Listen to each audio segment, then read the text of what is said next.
तो friends question number 1 देखते हैं। क्वेश्चन नंबर यहाँ नीट 2019 का है। तो देखिए यहाँ क्या है कि 4D 5D 5F 6P हमें दिया हुआ है 4D 5P 5F and 6P, और इसमें हमको क्या करना है कि इसमें हमको एनर्जी निकालना है डिक्रीजिंग ऑर्डर में। देखिए सबसे पहले आपको मैंने बताया था जब थ्योरी पढ़ा रहा था कि एनर्जी जो देखते हैं हम सबसे पहले देखते हैं एल से। क्या एल से? जिसका एल ज़्यादा होता है उसका एनर्जी भी ज़्यादा होता है। ठीक है, तो देखिए यहाँ पे क्या क्या दिया हुआ है। यहाँ दिया हुआ है 4D 5P 5F and 6P। तो देखिए सबसे पहले एफ किसका, एल जो है किसका ज़्यादा होता है? एल जो सबसे ज़्यादा होता है वो होता है एफ का। तो देखिए यहाँ पे सबसे ज़्यादा एनर्जी किसका हो जाएगा? 5F का। ठीक है, उसके बाद आपको मैंने बताया था जब एल सेम हो जाता है तो हम लोग क्या देखते हैं? एन का वैल्यू जिसका ज़्यादा होता है उसका एनर्जी भी ज़्यादा होता है। तो 5F के बाद क्या आ जाएगा? 6P। ठीक है, उसके बाद क्या आ जाएगा हमारा? 5P। उसके बाद हमारा आ जाएगा 4D। तो देखिए ये ऑप्शन कहाँ है? 5F 5F 6P 6P। तो C एंड D तो हमारा नहीं होगा सबसे पहले। उसके बाद हमारा क्या देखिए 5F एंड 6P, उसके बाद 5P आएगा। तो आंसर क्या हो जाएगा हमारा? 1 का हो जाएगा B। अब आते हैं हम लोग क्वेश्चन नंबर 2 में। यहाँ है विच of the following series transition in the spectrum of hydrogen atom fall in visible region. तो देखिए विजिबल रीजन हमसे पूछा गया। तो सबसे पहले क्या होता है? लाइमन सीरीज, फिर बामन सीरीज, फिर पार्शन सीरीज।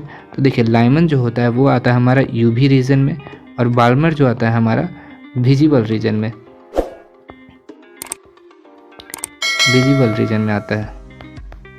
ठीक है, बाकी सारा जो आता है वहाँ हमारा आता है इंफ्रारेड रीजन में।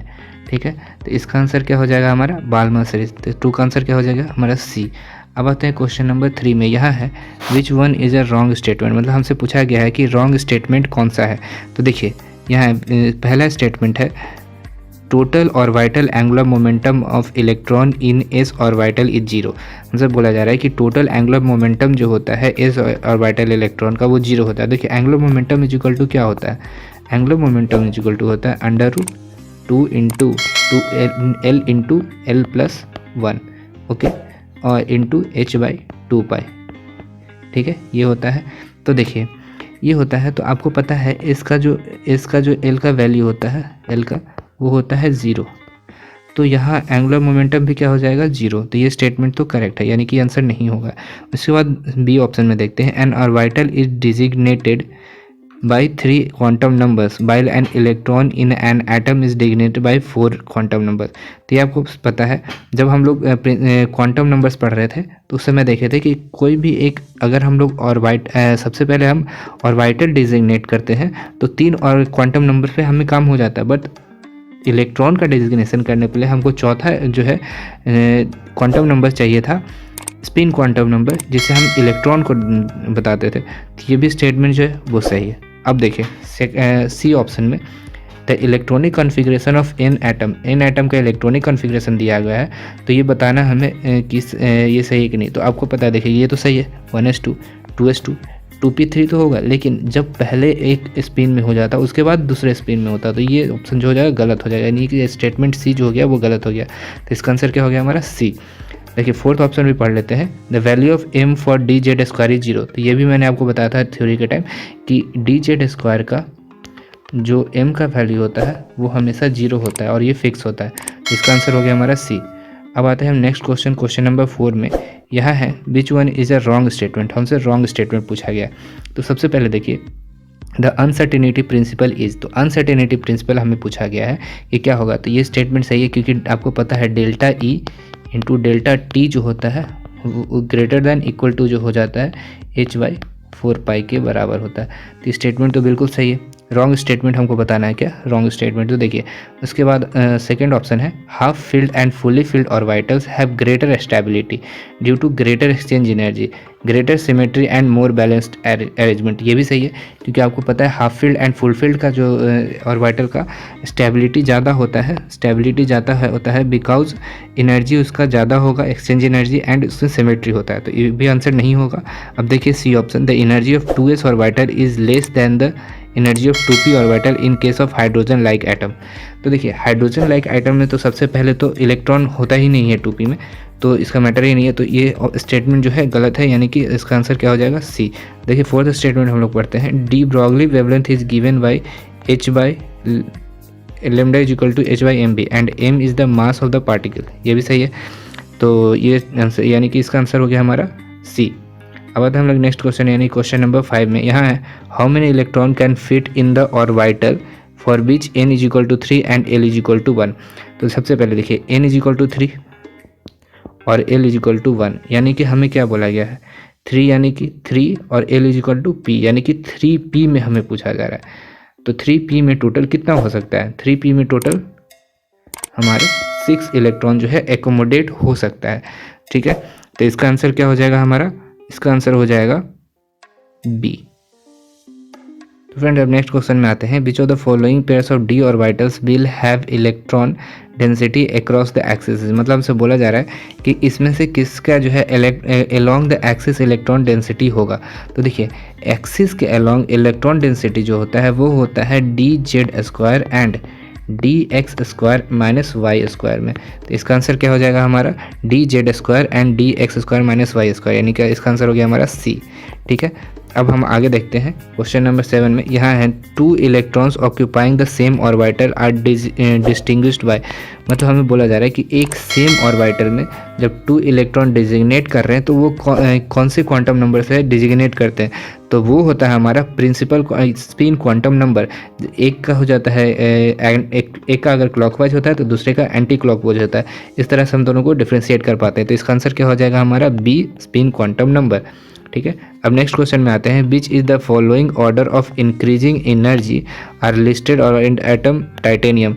मतलब हमें बोला गया है कि टाइटेनियम जिसका जेड जो है वो 22 है, उसका जो है ऑर्बिटल कैसे फिल होगा in the form of increasing energy के रूप में। तो देखिए इसको कैसे फिल करेंगे, कैसे फिल करेंगे 1s2 फिर 2s2 फिर 2p6 फिर 3s2 फिर हमारा आ जाएगा 3p6 फिर 4s2। ठीक है, ऐसे फिल होगा। तो देखिए ये हो गया 20 एंड ये 20 एंड उसके बाद आ जाएगा हमारा 3d2। तो देखिए इसका कैसे कैसे हम लोग फिल किए 1s2 2s2 2p6 फिर 3s2, तो यानी कि पहले 3s होना चाहिए फिर 3p फिर 4s एंड 3d, यानी कि इसका आंसर क्या हो जाएगा हमारा c, यानी कि हमारा 8 का आंसर हो गया c।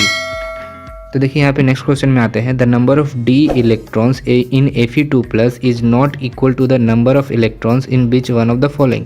मतलब हमें बोला जा रहा है कि Fe2+ में किस में जो डी इलेक्ट्रॉन है किसके बराबर नहीं है। तो देखिए सबसे पहले तो हम निकाल लेते हैं कि डी ऑर्बिटल में डी कितने इलेक्ट्रॉन है डी में। तो देखिए सबसे पहले इसका हम इलेक्ट्रॉनिक कॉन्फ़िगरेशन लिख लेते हैं 1s2 फिर आ जाएगा हमारा 2s2 फिर 2p6 फिर हमारा आ जाएगा 3s2 फिर 3p6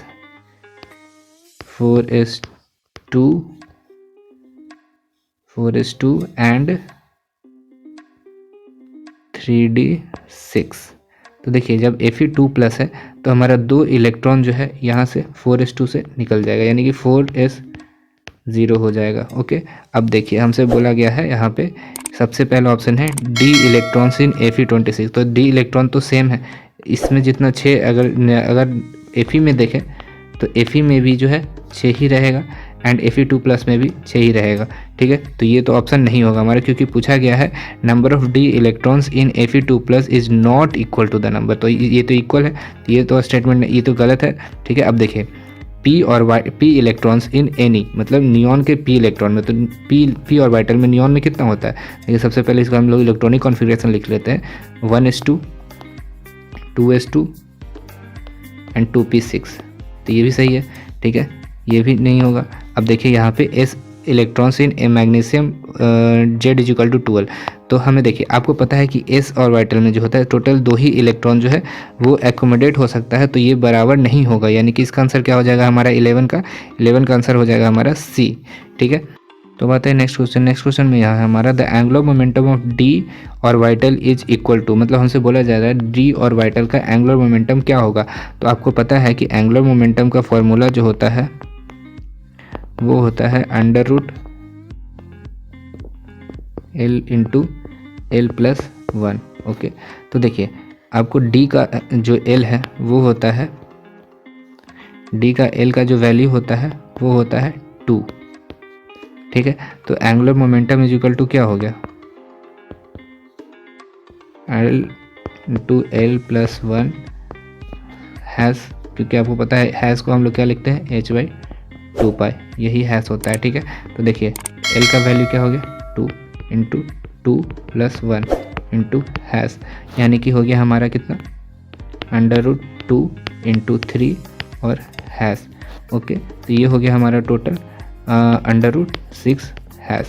ठीक है, इसका आंसर हो जाएगा अंडर रूट 6 हैज़। देखिए अंडर रूट 6 हैज़ कहाँ है, यहाँ पे है सी में, यानी कि इसका आंसर हो गया हमारा सी। अब आते हैं नेक्स्ट क्वेश्चन, क्वेश्चन नंबर 11 में what is the maximum number of orbitals that can be identified with the following quantum number. तो हमें बोला जा रहा है कि मैक्सिमम नंबर ऑफ ऑर्बिटल जो है कौन सा कितना जो हो फाइंड कर सकते हैं बाय दिस क्वांटम नंबर। तो यानी कि क्या दिया हुआ हमारा n इज इक्वल टू 3 दिया हुआ है, l इज इक्वल टू 1 दिया हुआ है and ml is equal to 0 दिया हुआ। तो इससे पता चल जाएगा कि हमें ऑर्बिटल नंबर ऑफ ऑर्बिटल मतलब कौन से सेल में है, इससे हमें पता चल जाएगा सब सेल। ठीक है, यानी कि ये है 3p और एक पर्टिकुलर कोई है, या तो x होगा या y होगा या z होगा। ठीक है, यानी कि हम इससे क्या पता कर रहे हैं कि एक ऑर्बिटल, तो यानी कि इसका आंसर क्या हो गया A1। ठीक है, अब आते हैं हम नेक्स्ट क्वेश्चन। नेक्स्ट क्वेश्चन यहाँ पे है calculate the energy in joule, मतलब हम किस में निकालना है, जूल में निकालना है, corresponding to the light of wavelength इतना, वेवलेंथ का लाइट का वेवलेंथ दिया हुआ है एंड प्लैंक्स कांस्टेंट दिया हुआ है एंड स्पीड ऑफ लाइट दिया हुआ है। ठीक है, और हमको निकालना किस में एनर्जी, जूल में। तो देखिए एनर्जी इज इक्वल टू क्या होता है, वो होता है हमारा hc/λ। ठीक है, तो देखिए hc/λ तो is equal to 6.63 into 10⁻34 divided into 3 into 10⁸। ठीक है, 3 इंटू 10⁸। और आपको पता है लेमडा का वैल्यू क्या दिया हुआ है हमारा 45 नैनोमीटर। तो 45 इसको मीटर में चेंज कर लेंगे 10⁻⁹। ठीक है, ये हो गया। अब इसको अब सॉल्व कर लो, ये कितने से कट जाएगा, ये 15 और इसको टोटल आप डिवाइड करोगे, डिवाइड कर लेते हैं हम,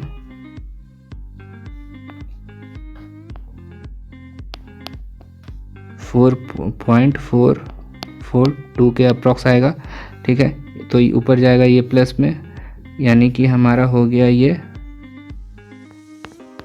0.442 इंटू 10⁻34 इंटू 10⁻17, यानी कि हमारा हो गया 0.442 इंटू 10⁻17। ठीक है, तो देखिए यहाँ पे आंसर क्या हो जाएगा हमारा 4, इसको हम लोग कैसे लिख सकते हैं, इसको हम लोग ऐसे भी लिख सकते हैं ना, 4.4, जब एक पॉइंट इधर ले रहे हैं तो इसको हम लोग एक जो है माइनस में और पावर बढ़ा देंगे 10⁻18। तो इसका आंसर क्या हो गया 4.42 इंटू 10⁻18, यानी कि इसका आंसर हो गया हमारा डी। तो फ्रेंड्स देखिए अब आते हैं नेक्स्ट क्वेश्चन में। नेक्स्ट क्वेश्चन यहाँ है Be+2 is iso electronic with which of the following ions, मतलब हमें बोला जा रहा है कि Be+2 जो है वो किससे आइसो इलेक्ट्रॉनिक है।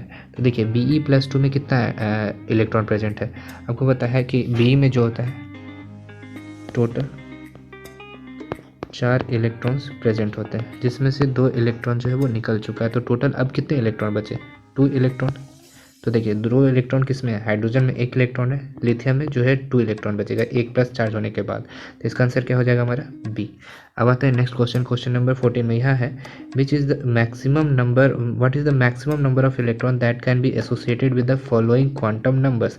क्वांटम नंबर क्या क्या दिया हुआ है, n इज इक्वल टू 3 दिया हुआ है, l इज इक्वल टू 1 दिया हुआ है and m is equal to -1 दिया हुआ है। ठीक है। तो देखिए n से क्या पता चलेगा हमें कौन सा सेल में है, तो इसका क्या हो जाएगा 3, और इससे पता चलेगा कौन से सब सेल में है, यानी कि 1 किसका होता है p का, ये हो गया 3p, और ये दिया हुआ है -1, यानी कि इससे क्या पता चलेगा कि या तो ये px है या py है या फिर pz है, तीनों में से कोई एक है। तो यानी कि कोई एक ऑर्बिटल को हमें ये डिज़ाइन बता रहा है कि तो कोई एक ऑर्बिटल है, या तो 3p है, 3px है, 3py है, 3pz है, ठीक है। तो इसमें एक ऑर्बिटल में मैक्सिमम 2 इलेक्ट्रॉन एसोसिएट हो सकता है, तो इसका आंसर क्या हो जाएगा हमारा B2, ठीक है। अब देखते हैं हम नेक्स्ट क्वेश्चन। नेक्स्ट क्वेश्चन यहाँ है, बेस्ड ऑन द इक्वेशन, मतलब इस इक्वेशन के अकॉर्डिंग हमें बताना है certain conclusions are written which of the following is not correct, इतना आप ध्यान रखोगे, नॉट करेक्ट हमसे पूछा गया, ठीक है। तो अब देखिए पहला ऑप्शन यहाँ पे है equation can be use to calculate the change in energy, मतलब बोला जा रहा है कि इक्वेशन जो हो सकता है यूज हो सकता है चेंज इन एनर्जी को कैलकुलेट करने, then the electron changes orbit, ये सही है क्योंकि इससे हम लोग एनर्जी चेंज भी निकाल सकते हैं जब इलेक्ट्रॉन चेंज करेगा एनर्जी अपना ऑर्बिट, तो क्योंकि यहाँ पे एक और पहले एक ऑर्बिट का निकालेंगे फिर जिसमें गया उसका निकालेंगे, तो ये तो निकल सकता है, तो इस पहला स्टेटमेंट तो करेक्ट हो गया, ठीक है। अब हमें बोला जा रहा है सेकंड ऑप्शन में यहाँ है फॉर n = 1, यानी कि n = 1 के लिए हमें बात करना है, the electron has a more negative energy than it goes for n = 6, which means that electron is more loosely bounded in the smallest allowed orbit। देखिए हमें यहाँ पे बोला गया है कि n = 1 में जो मोर नेगेटिव एनर्जी होता है, तो ये तो सही है, यहाँ तक तो सही है, ठीक है। उसके आगे बोला गया है देन n = 6, ठीक है।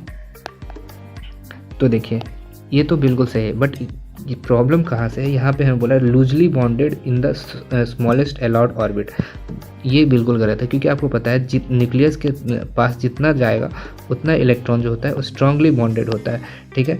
तो यहाँ ये क्या हो गया, स्ट्रांगली बॉन्डेड होना चाहिए था यहाँ पे, तो इसलिए स्टेटमेंट बी जो है इज़ नॉट करेक्ट, तो इसका आंसर हो गया हमारा बी।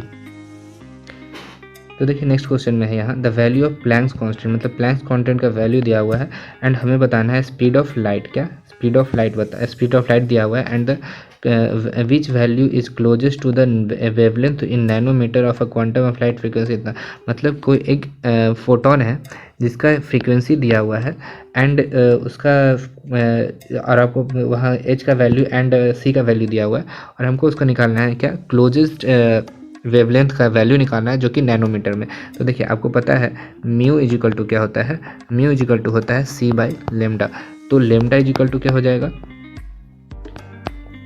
हमारा c/μ, ठीक है।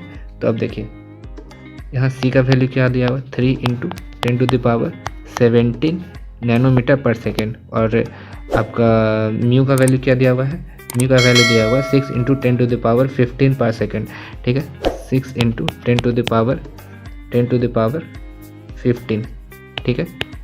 अब देखिए यहाँ पे तो ये क्या हो जाएगा 0.5 × 10⁻², यानी कि हमारा हो जाएगा 50 नैनोमीटर, ओके। तो इसका आंसर क्या हो जाएगा हमारा 50 नैनोमीटर, यानी कि इसका आंसर हो गया हमारा 50, इसका आंसर हो गया ए, ठीक है। अब आते हैं नेक्स्ट क्वेश्चन। नेक्स्ट क्वेश्चन यहाँ है maximum number of electrons in a sub cell with L = 3 and L = 4, मतलब हमें दिया हुआ है n का वैल्यू 4 एंड L का वैल्यू 3, हमसे पूछा जा रहा है कि इस क्वांटम नंबर्स के लिए हमें कितना इलेक्ट्रॉन जो है मैक्सिमम फिल कर सकते हैं इन अ सब सेल, मतलब सब सेल में, ठीक है। देखिए तो ये क्या हो गया हमारा 4f,